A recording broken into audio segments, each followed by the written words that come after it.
सम्पूर्णमा नमस्कार, जय घन्टी। म स्मृति सेन्चुरी, बागमती प्रदेश अन्तर्गत पर्ने दोलखाको उत्तरी भेगको एउटा सामान्य परिवारबाट जन्म लिएकी छोरी हुँ। र मैले मेरो स्कुल जीवन चाहिँ मैले दोलखामा नै बिताएँ र मेरो उच्च शिक्षाको भविष्य खोज्नको लागि म काठमाडौँमा 2070 सालमा मैले एसएलसी दिएर काठमाडौँ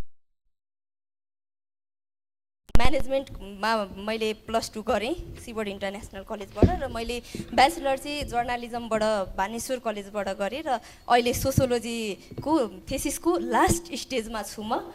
अनि म जर्नालिजमको स्टुडेन्ट हो। मेरो कलेजको ब्याकग्राउन्ड चाहिँ एउटा राजनीतिक माहौलबाट नै भयो, तर मेरो परिवार चाहिँ राजनीतिक माहौलबाट होइन। म हो मेरो परिवारबाट फर्स्ट राजनीतिमा पाइला टेक्दै गरेको। र समानुपातिको उम्मेदवार नै किन भन्ने कुरामा चाहिँ म सर्वप्रथम त जस्तै हामी मौलिक हक अधिकारको कुरा गरिरहँदाखेरि चाहिँ राष्ट्रिय स्वतन्त्र पार्टीले हामीलाई स्वतन्त्र रूपमा दिएको एउटा अधिकार हो र यसको प्रयोग गर्नुपर्छ मैले पनि भनेर मैले मेरो उम्मेदवारी दिएँ।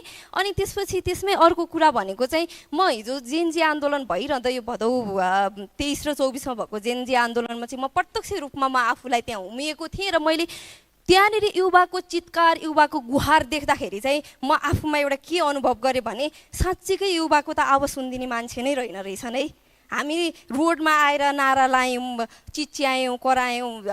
पहिलादेखि नै आन्दोलन विभिन्न थरीका हुन्छ। एउटा बुलेट र एउटा ब्यालेट आन्दोलन भनेर सुनेका थियौँ। राष्ट्रिय स्वतन्त्र पार्टीमा हिजो ब्यालेट आन्दोलन भइरहँदाखेरि हाम्रो सभापति रवि लामी छानेलाई जनताले ब्यालेटको द्वाराबाट एउटा राष्ट्रिय स्वतन्त्र पार्टीलाई 21 जना सांसद चाहिँ त्यस पुर्याउनु भएको थियो होइन। त्यो जनताको आवाजले हो, जनताको मतले हो। अब त झन् हामी यत्रो जना छौँ, अब त झनै पुर्याइदिनुहुन्छ भनेर यहाँहरू समक्ष एकदमै ढुक्क नै छौँ।